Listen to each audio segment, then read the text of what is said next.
Bienvenidos al curso de edificaciones sustentables e introducción a la certificación LEED.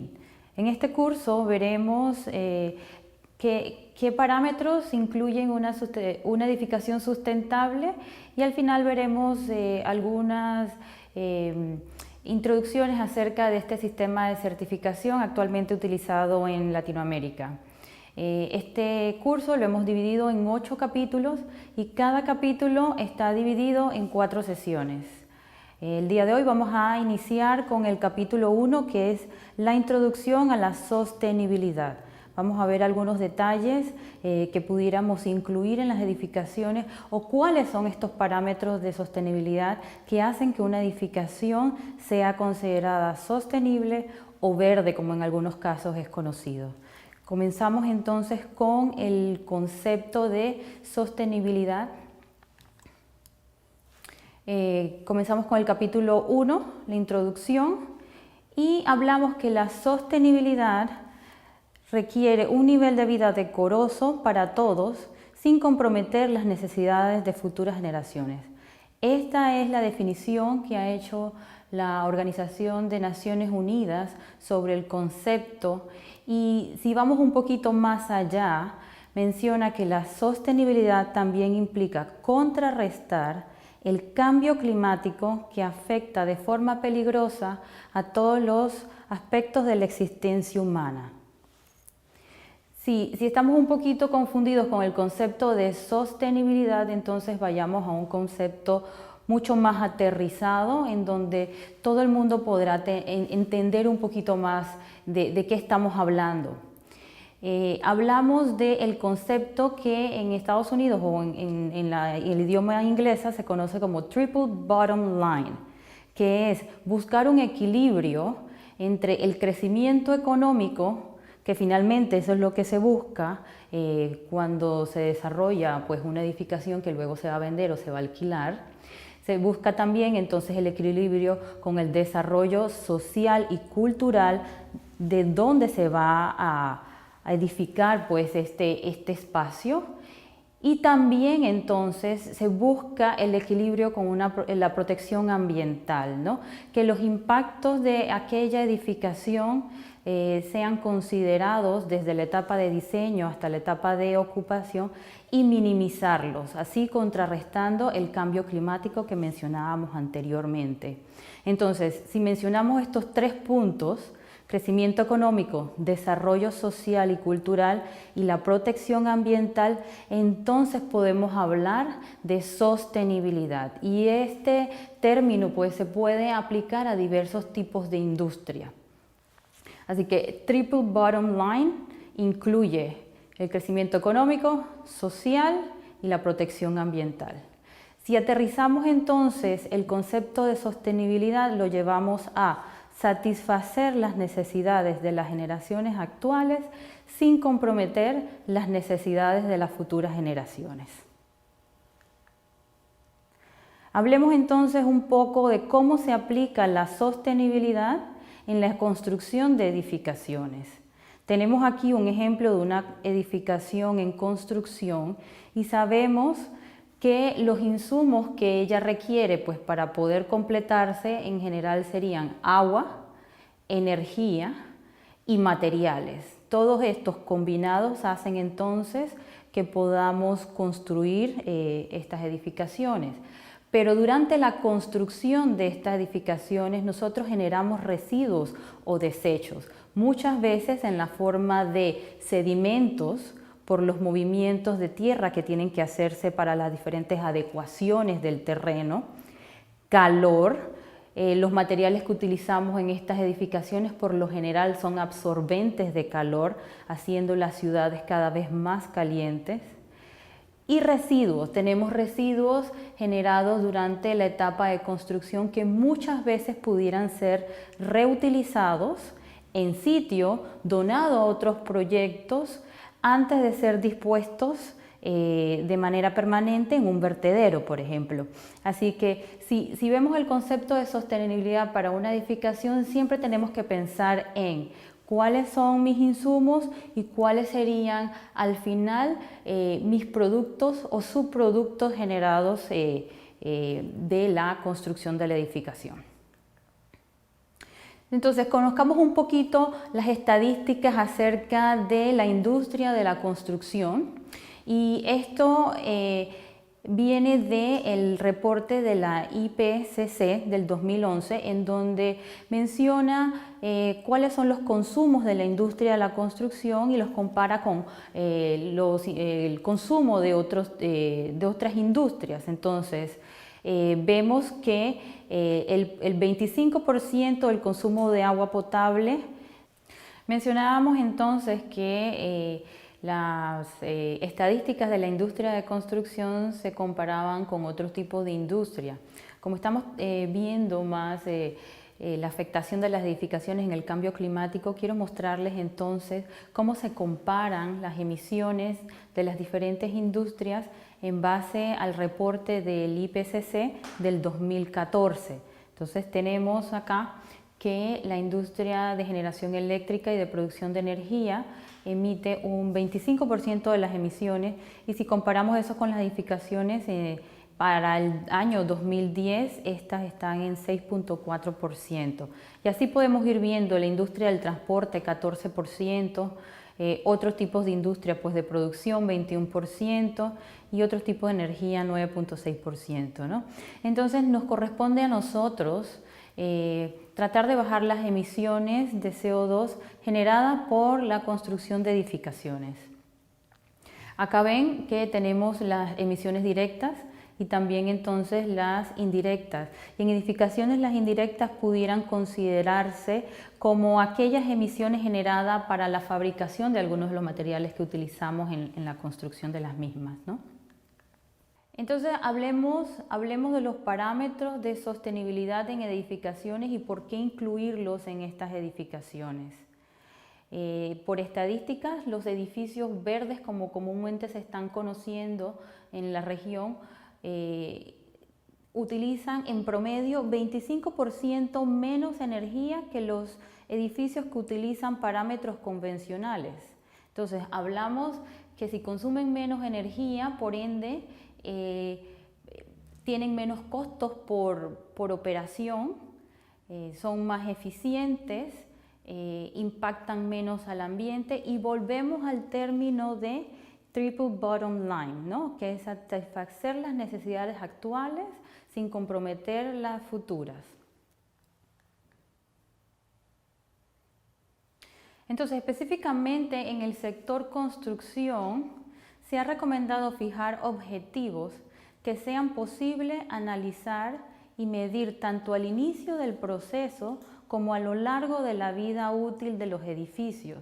Entonces vamos a hablar de aspectos como grado de ocupación del territorio, la aportación de la edificación al cambio climático, variaciones que pudieran producirse al ciclo natural del agua en el recinto donde vamos a construir esta edificación, modificación del ciclo de los materiales que vamos a utilizar para la construcción de estas edificaciones, y la calidad de los espacios habitables, porque pues al fin y al cabo estas edificaciones las estamos construyendo con un fin y los ocupantes finales tienen que sentirse cómodos y confortables con el recinto que están recibiendo. Entonces la consecución de los mismos se debe llevar a cabo mediante acciones concretas que influirán en uno o varios de los puntos que se enumeran a continuación. Correcta integración del ambiente físico. Determinar si la edificación que yo pienso construir en este ambiente físico se adapta a las condiciones ambientales existentes. Adecuada elección de materiales y procesos. Pensar en que si los materiales con que yo pienso edificar son conseguibles en esta región o no, y cuál sería el costo de traerlos de otra parte del mundo. Gestión eficiente del agua y la energía. Pensar en la reducción del consumo de agua potable, disminuyendo el impacto que esto hace a las municipalidades, y asimismo pensar en la reducción del consumo energético aumentando las eficiencias de los sistemas y mejorando la calidad de los materiales que se utilizan en la construcción. Planificación y control de la generación de los residuos. Hacer una planificación desde la etapa de la construcción para disminuir aquellos residuos que se van a los vertederos y hacer una planificación para la etapa de ocupación para que las personas que van a ocupar estas edificaciones también sean conscientes del impacto que ellos tienen en el ambiente. Creación de una atmósfera interior saludable. Esto lo logramos mediante el mantenimiento de niveles óptimos de ventilación y para esto es muy importante diseñar sabiendo cuál va a ser la ocupación final de mi recinto. ¿Para qué es que voy a usar esta edificación o ese espacio? No es lo mismo diseñar para una cafetería que para un centro de estudio, que para una oficina. Adicionalmente, utilizar productos que contengan bajo contenido de compuestos orgánicos volátiles que una vez se coloquen o se apliquen durante la etapa de construcción, estos continúan emitiendo esas emisiones por un periodo de tiempo de hasta un año. Y por último, entonces, determinar la eficiencia, calidad, costo eficaz. Muchas personas piensan que una edificación sostenible es mucho más costosa, pero el análisis lo hacen de una manera equivocada. El análisis tiene que ser a través del ciclo de vida de la edificación. Si bien es cierto, al inicio, durante la etapa de diseño y construcción, pudiera haber una inversión más alta, esto nos trae eficiencia a lo largo del ciclo de vida de la edificación, reduciendo entonces costos de operación y mantenimiento. Este tema lo vamos a ver más adelante cuando hablemos del ciclo de vida de la edificación. Entonces hablemos un poquito más en detalle acerca de los puntos que acabo de mencionar y comencemos con la correcta integración en el ambiente físico. Primero que todo les mencionaba yo determinar si donde yo voy a ubicar mi edificación es el lugar correcto. No vamos a ubicar un edificio rascacielos de 35 pisos, por ejemplo, en un área que es utilizada para agricultura, por ejemplo. Obviamente esa edificación en ese sitio está fuera de contexto. Entonces siempre hay que pensar esto y más adelante les voy a explicar por qué. Porque hay una logística relacionada entonces con los ocupantes finales si esta edificación está muy lejos de servicios básicos necesarios. Entonces, hablemos un poquito de la restricción en la utilización del terreno. El terreno existente, si es un terreno existente verde, cuando llueve le cae la lluvia y hay un porcentaje de infiltración y un porcentaje de escorrentía. Si nosotros ese terreno total lo agarramos y le ponemos concreto, entonces no hay infiltración, solamente escorrentía. Y ya comenzamos a cambiar el ciclo de agua en ese terreno, ¿no? Otro punto importante es la conservación de áreas naturales y la biodiversidad. Recuerden que hablábamos que en sostenibilidad estamos tratando de disminuir el impacto ambiental y esto es preservando las áreas naturales. Quiero mostrarles entonces este ejemplo que tenemos en pantalla. Tenemos el lote, el área. Se crearon 5 edificios y lo que se trató fue de mantener ciertas áreas verdes para promover esa infiltración de la que les estaba hablando. Ustedes pueden ver ahí señaladas entonces las diferentes áreas verdes. La creación de estos espacios abiertos también son beneficiosos entonces para los ocupantes finales. Así que comenzamos a ver que hay una interrelación entre todos estos parámetros de sostenibilidad. Tengan siempre presente el concepto de triple bottom line porque lo voy a ir mencionando durante toda la presentación.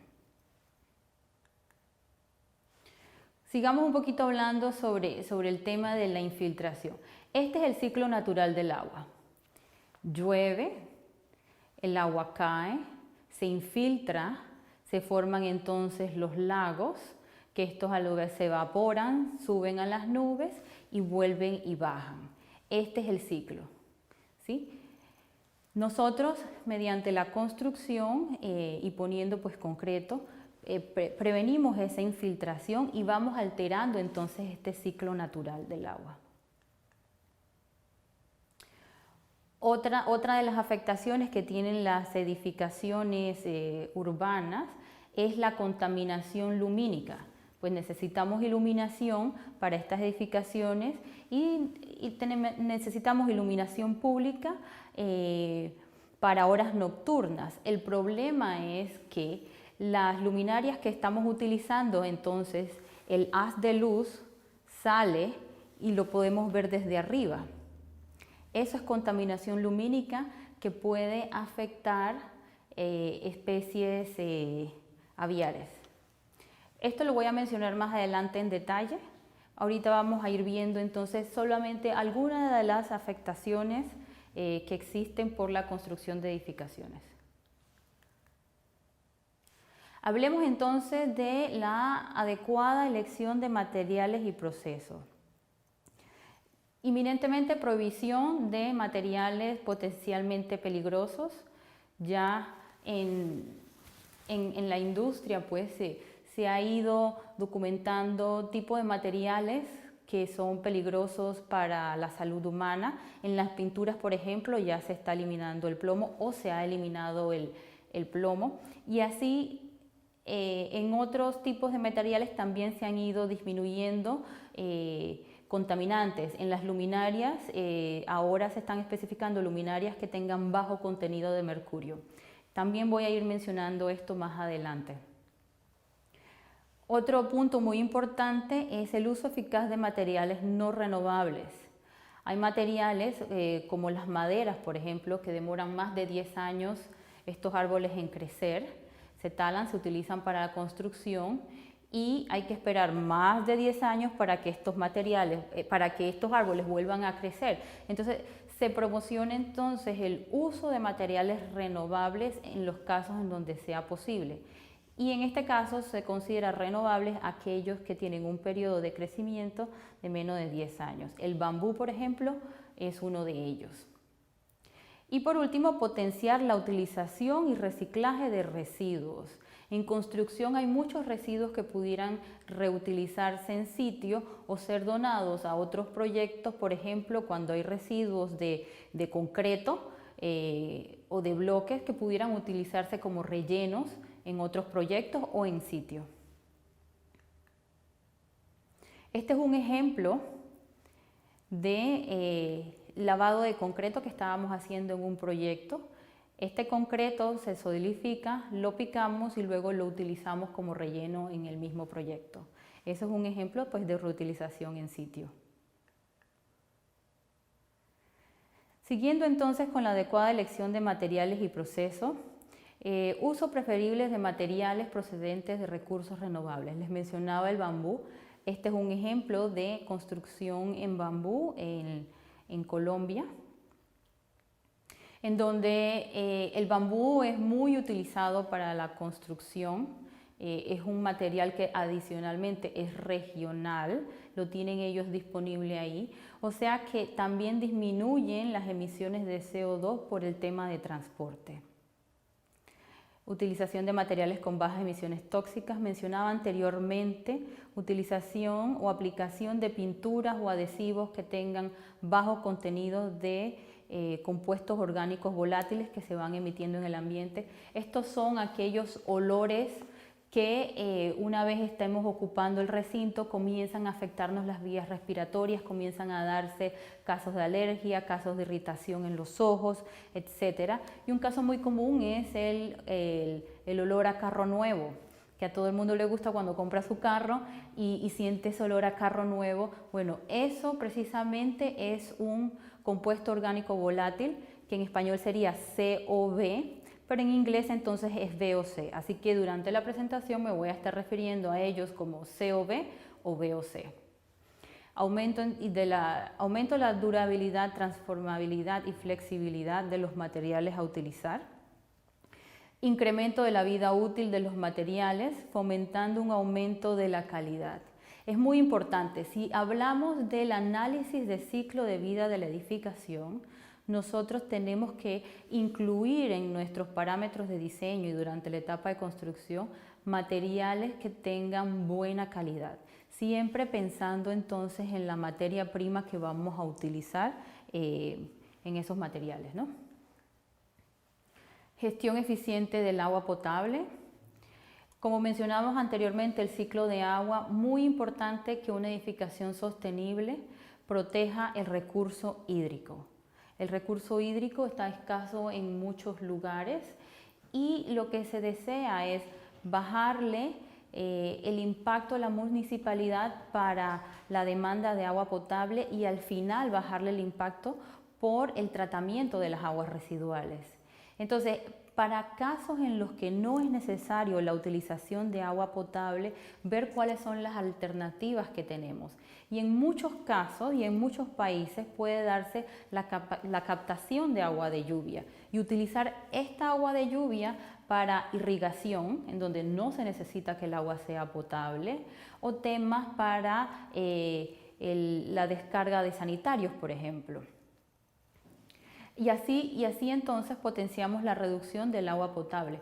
Otro ejemplo que pudiéramos utilizar para la reducción de agua potable es la utilización de accesorios de baño como griferías, sanitarios y urinales que consuman menos agua potable y que igualmente funcionen eficientemente. Este es un ejemplo de un proyecto en el que estamos trabajando que, por ejemplo, ellos tienen determinado cuál sería el consumo mensual, que lo ven arriba, dice out, sería el consumo mensual de agua potable para griferías, sanitarios y urinales. Vemos allá arriba los totales por mes. Y abajo entonces vemos los valores que tienen ellos de captación mensual de agua de lluvia proveniente de los techos. Entonces ellos tienen un sistema de almacenamiento de esta agua y aparte de eso utilizan agua de condensado del sistema de agua potable. Si vemos entonces los valores mensuales de consumo y los valores finales de donde sacan su agua, vemos que hay un surplus. Ellos están utilizando esta agua para irrigación y aún así tienen todavía más agua en sitio que, como ellos son parte de un complejo, están tratando de compartir esta agua con las áreas verdes del complejo. Entonces, de nuevo, estamos utilizando agua potable de una manera reducida mediante la captación y la utilización de agua no potable. Hablemos entonces de la gestión eficiente de la energía, pero para hablar entonces de bajos consumos energéticos tenemos que hablar sobre los aislamientos necesarios que tenemos que tener para que eso ocurra. Entonces, incremento del aislamiento de la edificación, ventilación, y la inclusión de ventilación natural en áreas donde sea posible, la utilización de energías renovables en lo posible, la instalación de paneles solares si es posible en diferentes sitios y la reducción del consumo de energía de fuentes no renovables. Todo eso entonces nos lleva a un total para determinar qué tan eficiente es nuestra edificación en consumo energético. Al reducir entonces el consumo energético de fuentes no renovables, la edificación también va a reducir sus emisiones de CO2 que mencionábamos anteriormente y también emisiones de sustancias tóxicas como el NOx y SOx.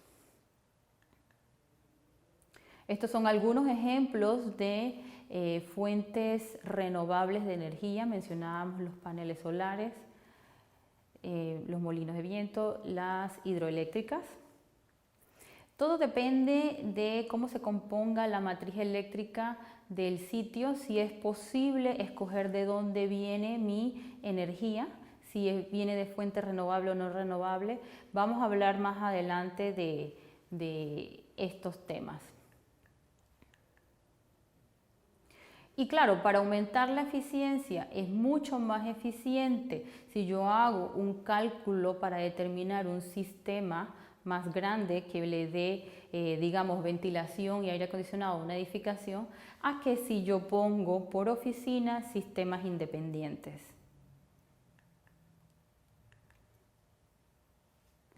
Ahora hablemos un poco sobre los residuos generados por las edificaciones. Disminución de los residuos inertes mediante reducción en su origen y fomento del reciclaje. Esto es muy sencillo, pedir solamente los materiales que sí se necesitan para no tener materiales de más que luego tendríamos que desechar. Ese es el primer concepto. Luego de eso es la eficiencia con la que se utilizan esos materiales para evitar entonces la generación de residuos. Adopción de criterios de proyecto que faciliten el desmontaje y la separación selectiva de los residuos durante los procesos de rehabilitación y demolición. Acuérdense que estábamos hablando del concepto de ciclo de vida de la edificación. Ya escogí mis materiales, son materiales de buena calidad, son materiales que a lo largo de la vida de la edificación no se van a deteriorar, así que al final de la vida de esta edificación, si tengo que demolerla o tengo que renovarla, estos materiales van a estar en, digamos que un perfecto estado o un estado aceptable, que pudieran ser desmontados y reutilizados en esa renovación, o de repente pueden ser reutilizados en otro tipo de edificación.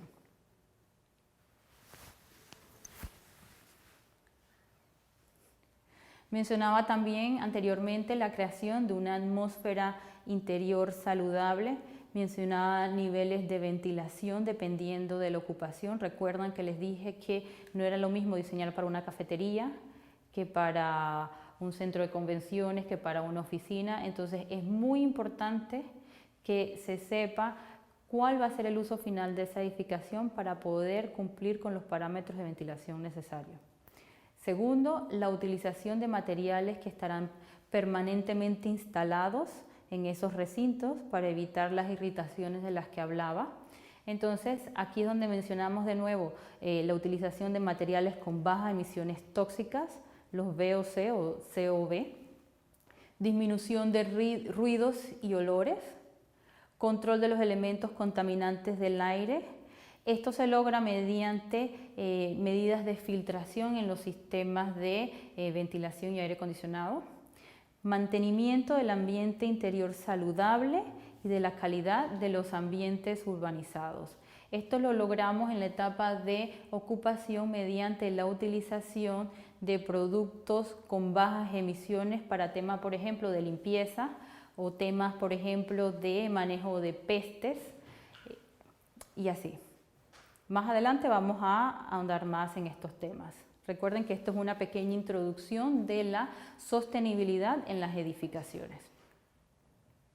Siguiendo con la creación de una atmósfera interior saludable, mencionábamos entonces la optimización de los equipos de ventilación, aumentar los niveles de ventilación en aquellos sitios donde esto sea factible, y vamos a ir viendo cómo todas estas cosas se relacionan o se interrelacionan, porque el aumento de la ventilación entonces nos implica una demanda mayor en el sistema de ventilación, aumentando el consumo energético, ¿cierto? Así que vamos a ver un balance de estas estrategias.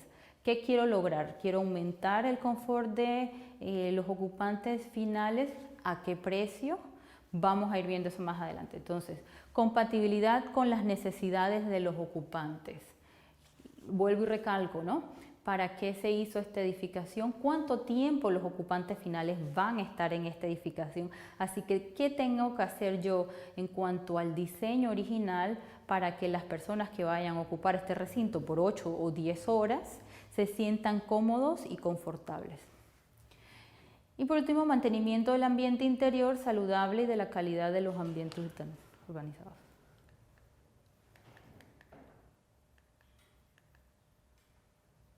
Entonces, hablamos de todas estas estrategias de sostenibilidad y todo el mundo se pregunta, pero bueno, ¿y cuánto cuesta incluir todos esos parámetros en la etapa de diseño o en la etapa de construcción? Entonces, lo que les mencionaba,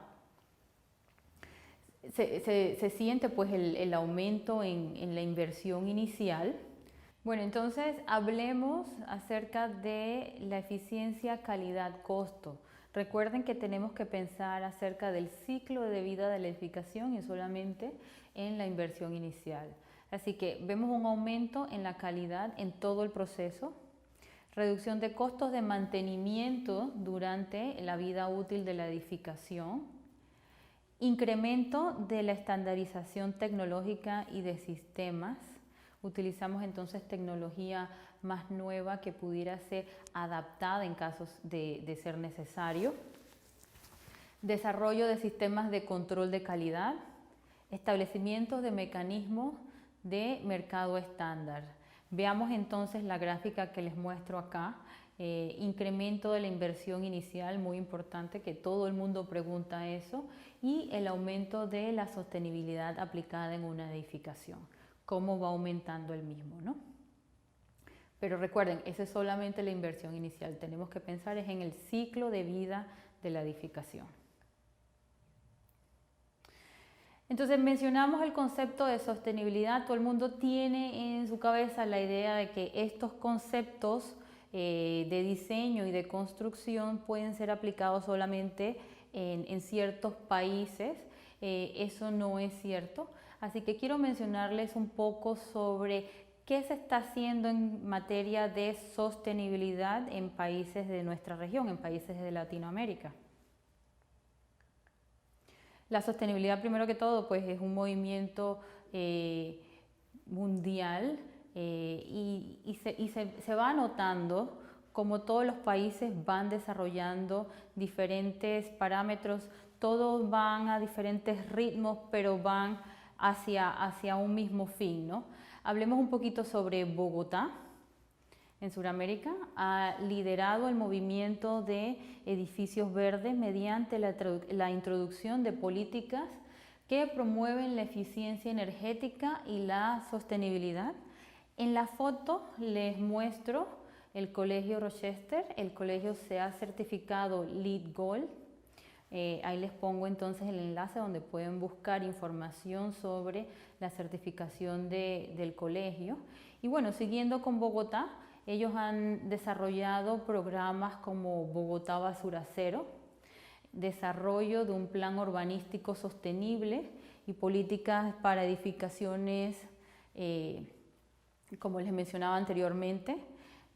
Han implementado o desarrollado 329 kilómetros de ciclovías para promover el uso de bicicletas y la disminución en el uso de vehículos, ¿no? Reducción de emisiones de gases de efecto invernadero en un 19% respecto a los valores del 2007, y esto lo quieren lograr para el año 2019. Entonces aquí pues resalto algunas de las estrategias que ellos están implementando, pero pues así habrán muchas más que se están implementando en Bogotá para aportar a la sostenibilidad y a la reducción pues del cambio climático. Mencionemos ahora, por ejemplo, Argentina y lo que está haciendo Argentina. En el año 2009 introdujeron el Plan de Acción de Cambio Climático para el 2030, el cual contiene acciones gubernamentales para apoyar las metas de mitigación de la ciudad y adaptación para el año 2030. Entonces, dentro de las estrategias que incluye este plan podemos mencionar colectores solares en viviendas multifamiliares, introducción del programa Escuelas Verdes en el año 2010 y desarrollo del plan de movilidad sostenible en el año 2011. Así que vamos viendo cómo las diferentes ciudades van implementando diferentes estrategias para lograr sostenibilidad, pero todos vamos avanzando hacia ese fin. Aquí les muestro una foto de la terraza del HSBC Barrancas de Lezama, también certificado LEED Gold, y así vamos viendo cómo el tema va en diferentes países de la región, ¿no? Hablemos entonces de Lima. El compromiso con la sostenibilidad se ha demostrado con el desarrollo de un código de construcción en cual se encuentra actualmente en revisión por el Ministerio de Vivienda. Y algunas de las estrategias implementadas por la ciudad incluye rehabilitación de 33 kilómetros de ciclovías y la adición de 19 kilómetros, protección y conservación de 10.700 hectáreas de áreas verdes. Y esto es muy importante, pues, porque cada vez que estamos construyendo estamos devastando el área verde. ¿Se acuerdan que les mencionaba que muy importante era dónde vamos a ubicar nuestra edificación y cómo vamos a proteger ese entorno? Antes de que llegara nuestra edificación, ahí habían árboles, había posiblemente animales, y nosotros, haber introducido una edificación, hemos sacado todo eso de la región. Les menciono entonces uno de los proyectos insignia de Lima, que es el Centro Empresarial Platinum Plaza, que se ha certificado LEED Gold. Estoy poniendo el enlace pues para todos aquellos interesados en ver cuáles son los parámetros que han incluido estos proyectos y cómo han obtenido la certificación. Se van a dar cuenta que, a pesar de que mencioné que todos pues han sido Gold, eso es solamente una coincidencia, verán que todos ellos habrán alcanzado la certificación por la aplicación de diferentes estrategias o metodologías. No todos los proyectos van a incluir lo mismo, o no todos llegaron al nivel Gold aplicando las mismas estrategias. Este tema lo voy a mencionar más adelante, luego de que hablemos de todos los conceptos de sostenibilidad. Les voy a hacer una pequeña introducción a la certificación LEED para que todos vayan viendo cómo todas estas estrategias que estamos mencionando al final se compilan y se evalúan para determinar entonces el nivel de eficiencia, si queremos decir, o el nivel de certificación alcanzado por las edificaciones. Hablemos un poquito de México. México en el año 2008 lanzó un plan de acción ambiental para reducir sus emisiones de CO2 en un 12% para el año 2012. Entonces la ciudad tiene la meta que para el año 2050 las emisiones serán 50% por debajo de las emisiones del año 2000. Y esto lo quieren lograr implementando normativas de techos verdes en la ciudad. Y actualmente hay aproximadamente 236.000 pies cuadrados de techos verdes. Si quieren esto en metros cuadrados, multiplíquenlo por aproximadamente, divídanlo aproximadamente por 10 para saber cuántos metros cuadrados de techo verde. Y se han establecido incentivos fiscales en el sector privado, entonces, promoviendo la creación de estos techos verdes pues, en las edificaciones privadas. Un proyecto insignia en la Ciudad de México es, por ejemplo, la Torre Mayor, también certificada LEED Gold. Esto ha sido mera coincidencia que todos sean Gold, pero los invito a que todos vayan a los enlaces y vayan viendo las diferentes estrategias. Como estamos hablando de edificaciones en un entorno urbano, es posible que vean repetición de muchas estrategias, como la conectividad de la edificación con su entorno, por ejemplo, la posibilidad del acceso a transporte público, por ejemplo. Van a ir viendo entonces las diferencias en temas de diseño de sistemas electromecánicos y cosas así, ¿no? Mencionemos ahora Santiago. ¿Qué está haciendo Santiago? En el año 2012, los Ministerios de Vivienda y de Energía y Ambiente se unieron para crear una estrategia nacional para la construcción sostenible, la cual pues busca coordinar y lanzar planes de ambiente y energía que se desarrollan a través de las diferentes instituciones. Entonces, lo que ellos han tratado de hacer es centralizar esto pues para tener un mejor control de aquellas estrategias que quiere implementar la ciudad. Para el año 2020, Chile apunta hacia una reducción del 20% de los niveles de emisiones de CO2 correspondiente a los que tenían en el año 2007, ¿no? Las estrategias me imagino que también serán muy parecidas a las mencionadas anteriormente. Y un proyecto insignia que les quería mencionar de Chile es la Biblioteca de la Universidad Diego de Portales, LEED Gold también. Parece que a todo el mundo le gusta el LEED Gold, y aquí les incluyo el enlace para que vean detalles de dicha biblioteca. Si ustedes quieren buscar un poquito más acerca del concepto de sostenibilidad, aquí les incluyo algunas referencias que pudieran accesar. La página del US Green Building Council, que es el Consejo de Edificaciones Verdes de los Estados Unidos, que fueron los que crearon la herramienta de certificación LEED que vamos a ver posteriormente. Pueden ir viendo ahí regionalmente qué proyectos se han certificado, cuáles son los proyectos registrados por país, por ejemplo, cuál ha sido el puntaje de los proyectos que mencioné, cómo llegaron al nivel Gold, por diferentes categorías, cuáles fueron algunas de las estrategias implementadas. También pues guía de producción más limpia en la industria en la construcción. Varios países han lanzado guías como esta para ayudar a la industria a edificar pues edificios sin generar tantos residuos y que estos residuos sean desviados de los vertederos. Y entonces muy importante, las Naciones Unidas con los reportes de IPCC que anualmente van actualizando las diferentes estadísticas en cuanto a los consumos, las demandas y la generación de residuos de las edificaciones. Los invito entonces ahora a que veamos la sesión 2 de este primer capítulo, en donde vamos a hablar del análisis de ciclo de vida de la edificación. ¿Sí? Recuerden que muchas personas pensarán solamente en cuál es el costo inicial de mi edificación, pero si yo voy a ser la dueña de una edificación, yo lo que quiero es que a lo largo de la vida de este bien yo pueda manejar el consumo de esta edificación y hablamos de costos relacionados a operación por consumo de agua potable y energía y el mantenimiento de esta edificación, así que me conviene que los materiales instalados en esta edificación sean de muy buena calidad para tener que evitar reemplazarlos constantemente, ¿no? Bueno, y siguiendo con el capítulo 1 sobre la introducción a la sostenibilidad en edificaciones, ahora vamos a entrar en la sesión 2, que es el análisis del ciclo de vida de una edificación.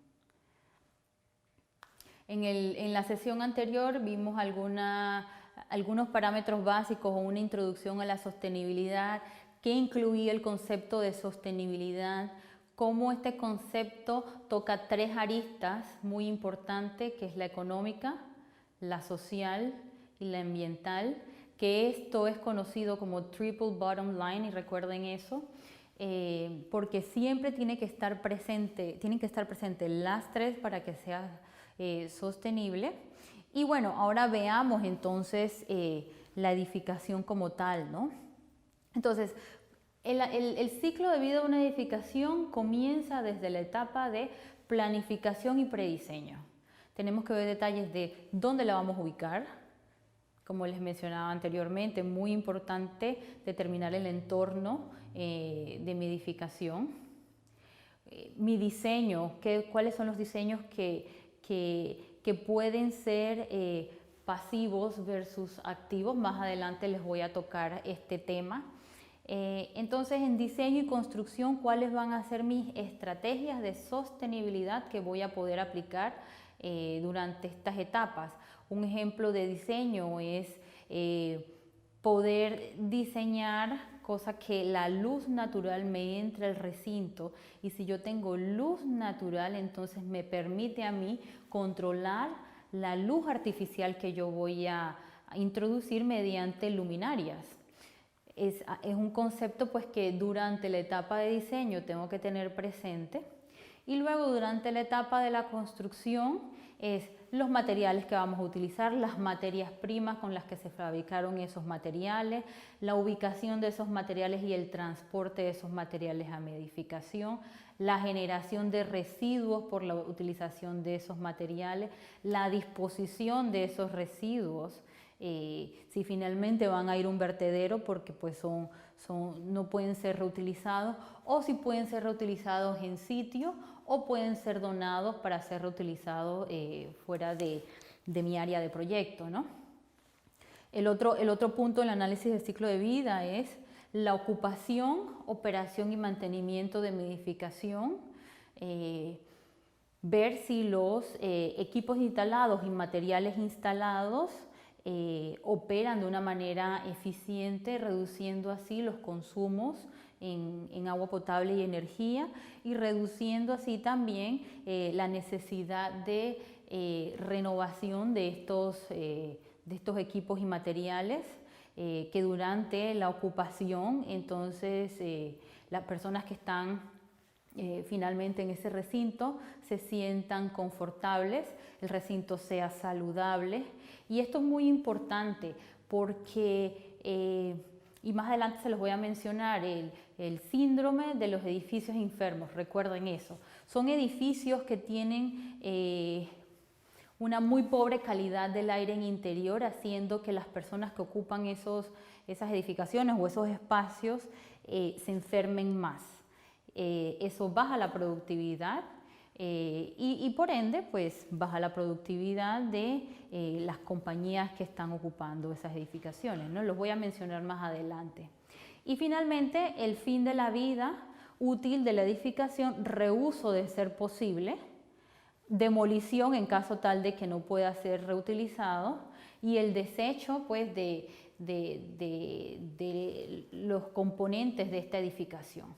Entonces, el análisis de ciclo de vida es una herramienta que nos va a permitir investigar los impactos ambientales de un producto, en este caso una edificación, a través de todas estas etapas que acabo de mencionar. Y estas incluyen desde la extracción de aquellos materiales que vamos a instalar, la producción de los mismos, la distribución, el uso y el desecho. Entonces, este concepto aplica para materiales y vean lo macro para edificaciones. Entonces, eso es lo que les quería decir, ¿no? Así como aplicamos a materiales, también lo podemos aplicar a edificaciones. Y el objetivo de esta herramienta es comparar los efectos ambientales asignados a productos o servicios mediante la cuantificación de todas las entradas y salidas en el flujo de materiales. ¿Recuerdan que en la sesión anterior teníamos una foto de una construcción y hablábamos de cuáles eran todos los insumos? Mencionábamos agua, energía y materiales, y luego en salida teníamos desechos, teníamos calor y teníamos sedimento. Entonces el mismo concepto se aplica a los materiales. Entonces vemos cómo cada una de estas entradas y salidas afectan al ambiente. La información es utilizada para mejorar los procesos, apoyar políticas ambientales y tomar decisiones informadas. Vemos aquí en esta figura entonces cuáles serían mis entradas: materiales, energía y agua, como les mencionaba en la figura anterior. Entonces vemos la extracción de materia prima virgen, cómo fabricamos, la distribución y el transporte, su construcción y uso, entonces reutilización, reciclaje y disposición final, ¿no? Acá a la derecha tenemos las salidas, como mencionaba anteriormente: emisiones al aire, emisiones al agua, residuos sólidos o peligrosos, y cualquier emisión también al suelo. Entonces, el concepto de sostenibilidad, pues, como les mencionaba, es muy aplicable a todo prácticamente, ¿no?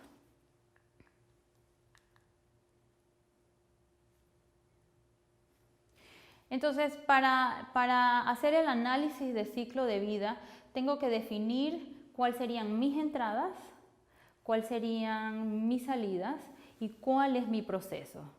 Así que aquí vemos que, primero que todo, tengo que definir cuál sería mi alcance y mi meta, hacer el inventario de estas entradas y estas salidas, verificar cuál sería el impacto ambiental de cada una de estas entradas y salidas para luego hacer interpretaciones. Para el análisis del ciclo de vida podemos utilizar las herramientas desarrolladas por ISO, específicamente 14040 del 2006, que habla sobre el análisis de ciclo de vida, menciona cuáles son los principios y el marco general de esta herramienta. y metodología ISO 14044 del 2006, que ya menciona cuáles son los requisitos y nos da guía para este análisis. Entonces, se crea un inventario de entradas y salidas hacia el ambiente. Incluimos agua, incluimos energía, incluimos las materias primas y las emisiones. Para realizar este inventario es necesario realizar un modelo de los flujos del sistema que incluya todas las actividades que serán analizadas en la cadena de suministro, lo cual nos va a permitir entonces definir los límites, porque si hablamos, por ejemplo, de un producto, vamos desde la etapa de extracción de la materia prima hasta la etapa de distribución, pero si hablamos entonces de una edificación, ¿hasta dónde nos vamos a ir con este alcance? Es muy importante que definamos este punto, porque si no, entonces esta herramienta se nos hace demasiado complicado, ¿no? Y luego del inventario, pues se evalúan cuáles son los impactos ambientales. Y mencionaba anteriormente que esta herramienta nos ayuda a tomar decisiones acertadas. Aquí en la figura que les muestro, una vez nosotros sepamos las entradas y las salidas y los diferentes impactos, nosotros podemos hacer una retroalimentación de nuestro proceso y ver cómo lo podemos mejorar. Entonces, para productos muy sencillos, ¿cuáles son los insumos y cuáles son los desechos generados? Para edificaciones, entonces es un poco más complicado, pero en esencia, agua, energía, la composición de todos los materiales que vayamos a instalar permanentemente en la edificación, las salidas, el sedimento, el calor y todos los residuos. Entonces, bueno, ya sabiendo cuáles son nuestras entradas y nuestras salidas, tenemos que definir los impactos ambientales. Los impactos ambientales de una edificación pueden compararse a través de la determinación de una línea base y un diseño propuesto. ¿Se acuerdan que les hablaba del tema de la retroalimentación? Bueno, mi línea base es mi edificación tal cual se planteó originalmente, y el diseño propuesto sería mi diseño con todas esas modificaciones que me ayudarían a disminuir el impacto ambiental. Entonces, estas dos edificaciones se comparan para ver cuál sería aquella mejora, ¿no? Entonces, los impactos a medir en una edificación para su análisis de ciclo de vida incluyen lo siguiente: el potencial de calentamiento global, gases de efecto invernadero, medidos en CO2 equivalente.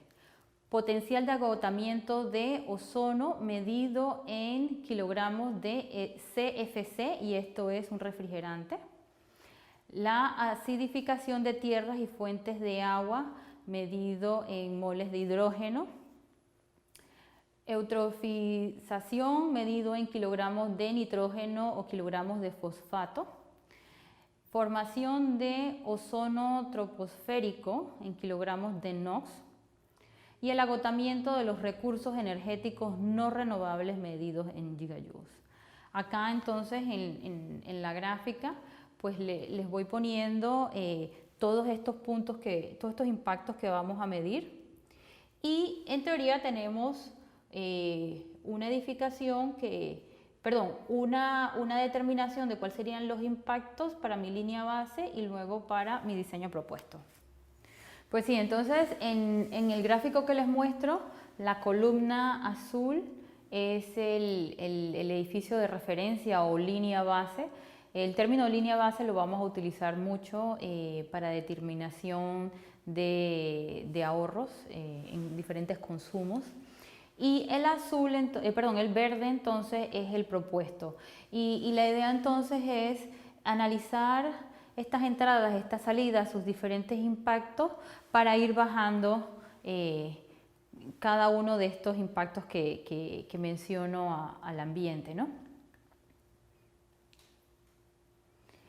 Para todos aquellos que estén interesados en las herramientas para el análisis de ciclo de vida de una edificación, pues ya les mencioné los estándares ISO que pueden seguir las pautas incluidas y las diferentes guías pues, para determinar cuáles son estos impactos al ambiente. Pero aquí entonces les muestro en pantalla y arriba ven pues el enlace. Este instituto ha desarrollado una herramienta, en efecto son dos herramientas, para determinar el ciclo de vida de una edificación. Entonces, en teoría, pues yo tengo mi edificación, tengo los metros cuadrados, tengo cuántos pisos, tengo etcétera, etcétera.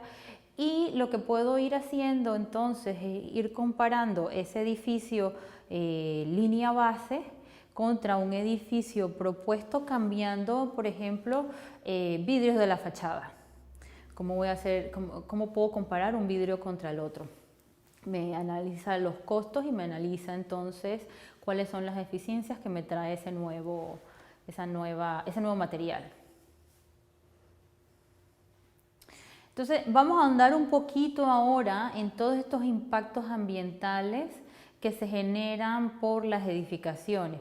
Y comencemos entonces con los gases de efecto invernadero. Estos gases son medidos en equivalente de CO2. Se miden 6 gases y cada uno de ellos se trae entonces a una unidad específica para poder ser cuantificada y eso ha sido determinado como CO2. Entonces tenemos emisiones directas de las edificaciones a través de el contenido reciclado de materiales, por ejemplo, emisiones por uso de combustible y energía, y tenemos entonces las indirectas, que son emisiones por transporte de material. También pueden ser consideradas indirectas emisiones de transporte de los ocupantes finales de la edificación. ¿Sí? Entonces, ¿se acuerda que les mencionaba que tenemos que tener un alcance definido para el análisis del ciclo de vida de la edificación? Porque si no, entonces nos podemos ir buscando demasiados indirectas y hacer muy pesado nuestro análisis. Este edificio es un edificio construido en Chile y ahí pueden ir viendo algunos en porcentaje, verán algunas de las eficiencias alcanzadas o algunas de las estrategias implementadas en la edificación, los vidrios con contenido reciclado, por ejemplo.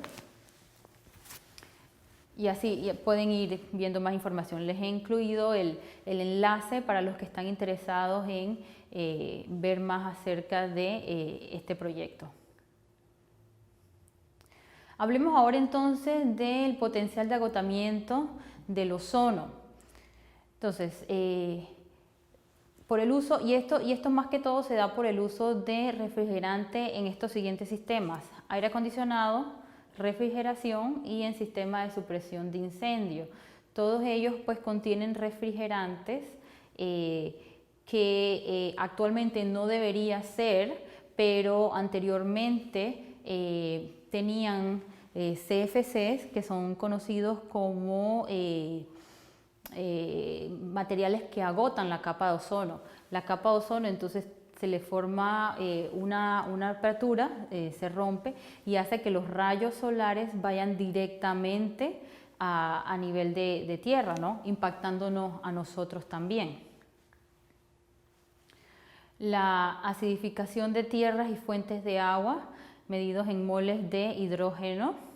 Y esto se debe a que, digamos, si tenemos emisiones de dióxido de sulfuro, por ejemplo, estas salen al ambiente, se combinan con las gotas de lluvia, haciendo la lluvia ácida, y eso van haciendo reacciones químicas con contaminantes ambientales. Entonces creamos esos compuestos ácidos que afectan entonces plantas y edificaciones, porque esos ácidos, si tocan materiales, también pueden dañar los materiales instalados permanentemente en nuestras edificaciones, ¿no? En algunos casos el ácido sulfúrico se combina pues con las gotas de lluvia, como mencionaba anteriormente, formando unas nubes que acidifican las gotas, formando la lluvia ácida, ¿no? Les mencionaba, pues también puede causar daño a árboles y animales. El tema de los refrigerantes lo vamos a tocar más adelante, cómo podemos hacer, pero pues ahora sigamos con los diferentes impactos y Seguimos con acidificación de tierras y fuentes de agua, y las mismas son medidas en moles de hidrógeno. Entonces, reacciones químicas con contaminantes ambientales pueden crear compuestos ácidos que afecten a las plantas y a las edificaciones. En algunos casos, el ácido sulfúrico se combina con gotas de lluvia formando algunas nubes, acidificando las gotas y formando lluvia ácida. Cuando esta lluvia ácida cae, puede causar daños a árboles, a animales y mencionaba anteriormente a las edificaciones porque corroe los materiales, ¿no? Mencionemos ahora la eutroficación, medidos en kilogramos de nitrógeno o fosfatos. Y bueno, siguiendo con el tema de la lluvia, la misma puede transportar y depositar el nitrógeno en algunos contaminantes en los ríos y suelos, afectando negativamente los nutrientes de los suelos y cuerpos de agua. Esto se da primordialmente por el mal manejo de los fertilizantes y el tratamiento de las aguas residuales.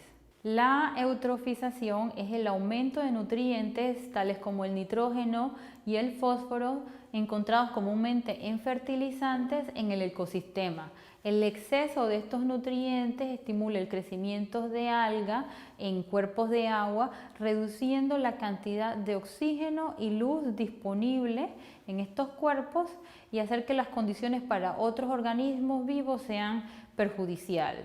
Entonces, la eutrofización es medido en kilogramos de nitrógeno o kilogramos de fosfato, y la lluvia puede transportar y depositar estos nutrientes contenidos en algunos contaminantes en los ríos y suelos, afectando, pues, como mencioné anteriormente, negativamente a los cuerpos de agua. Se da primordialmente por el mal manejo de fertilizantes y el tratamiento de aguas residuales. Más adelante también les voy a mencionar estrategias para cada uno de estos puntos que estoy mencionando ahora. En estos momentos pues es una breve introducción, pero vamos a tocarlos a fondo. El siguiente impacto es la formación de ozono troposférico, medido en kilogramos de óxidos de nitrógeno. Y el ozono troposférico es lo que comúnmente vemos como o llamamos smog en las ciudades. Es también denominado ozono ambiental y se trata de un gas incoloro que se crea a través de reacciones fotoquímicas entre óxidos de nitrógeno y los compuestos orgánicos volátiles, COV, derivados de fuentes como la quema de combustible. Entonces, las reacciones químicas que implican los contaminantes del aire crean pues este gas venenoso que es el ozono, que puede afectar la salud de las personas y puede dañar en algunos casos tipos de vegetación y también vida animal. Y finalmente, entonces, hablemos del agotamiento de los recursos energéticos no renovables medidos en megajoules, pero primero que todo quiero que veamos esta figura que le tengo acá para determinar cuáles son las fuentes renovables y cuáles son las fuentes no renovables de energía. Así tenemos entonces fuentes renovables, tenemos la energía solar, tenemos el aire, el viento, tenemos la energía producida a través de agua, como las hidroeléctricas, aquellas a través de la marea, y entonces tenemos los suelos y las plantas. Dentro de las no renovables tenemos los petróleos, el gas natural, tenemos entonces los metales, y dentro de los metales tenemos sales y fosfatos. Entonces, por el consumo de todos los sistemas energéticos incluidos en la edificación, se llega pues a un consumo energético total, y la idea es disminuir la energía proveniente de las no renovables y tratar de incluir en nuestros diseños, claro, siempre que sea posible, el consumo de fuentes renovables. Entonces, bueno, estamos hablando del análisis de ciclo de vida de una edificación. Ya determinamos cuáles son mis entradas, mis salidas, y ya determinamos entonces cuáles serían los impactos que vamos a medir, ¿sí?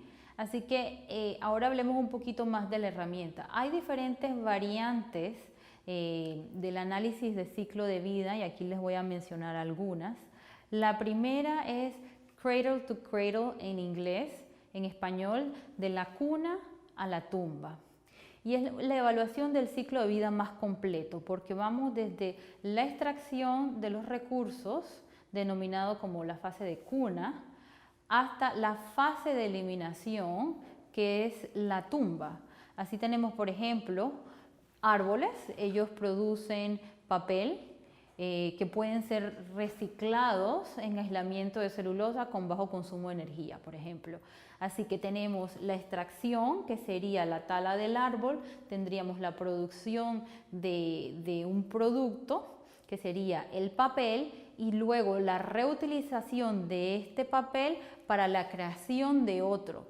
Entonces ahí estamos llevándolo, ¿sí?, de la cuna a la tumba. Ese aislamiento o ese otro material que se va a generar, entonces va a estar, en este caso el aislamiento va a estar instalado en una edificación de manera permanente por un periodo de tiempo X.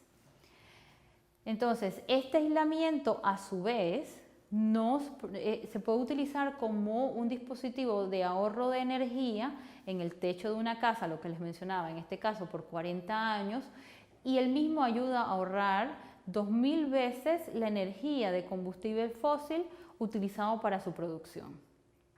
Entonces ahí vamos analizando cuáles son mis entradas, cuáles son mis salidas, cuáles son los impactos, ¿sí?, y todo en un periodo de tiempo X. Después de 40 años las fibras de celulosa o son reemplazadas y las antiguas fibras entonces se incineran.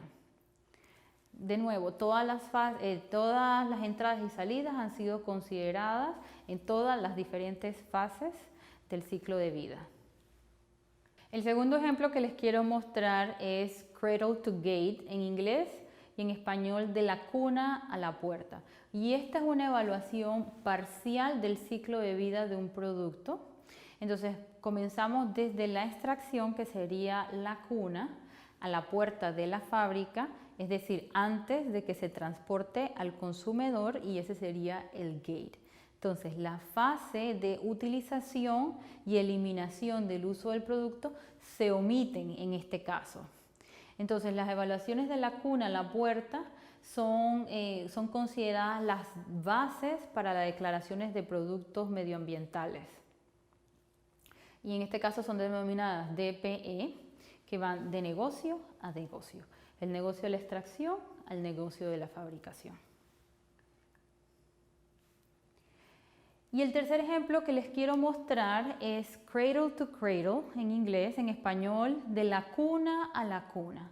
Y es un tipo específico de análisis de la cuna a la tumba, en el que en el paso final de la vida útil es un proceso de reciclaje. Les quiero mostrar en la imagen, estas son unas sillas que se llaman 111 Navy. Son producidas con 111 botellas de Coca-Cola. Entonces, si analizamos la botella de Coca-Cola, por ejemplo, tenemos la extracción de la materia prima, tenemos la producción de la botella, tenemos la utilización de la botella por los consumidores finales, y luego en la etapa de desecho tenemos la reutilización de este material para convertirlo en otra cosa. El término upcycling en inglés se utiliza mucho cuando hacemos esta reutilización. Entonces es un método utilizado para reducir al mínimo el impacto ambiental de los productos mediante el empleo de producción, operación y las prácticas de eliminación sostenible, y el objetivo es incorporar la responsabilidad social en el desarrollo de estos productos, en este caso pues las sillas. Desde el proceso de reciclaje se originan nuevos productos, en algunos casos idénticos, y un ejemplo es los pavimentos permeables, pavimento de asfalto. La tercera versión entonces que les voy a presentar es cradle to cradle en inglés, en español de la cuna a la cuna. y es un tipo específico de la cuna, un tipo específico de evaluación de la cuna en la tumba, en el que el paso de vida útil del material es un proceso de reciclaje. En la figura que les muestro,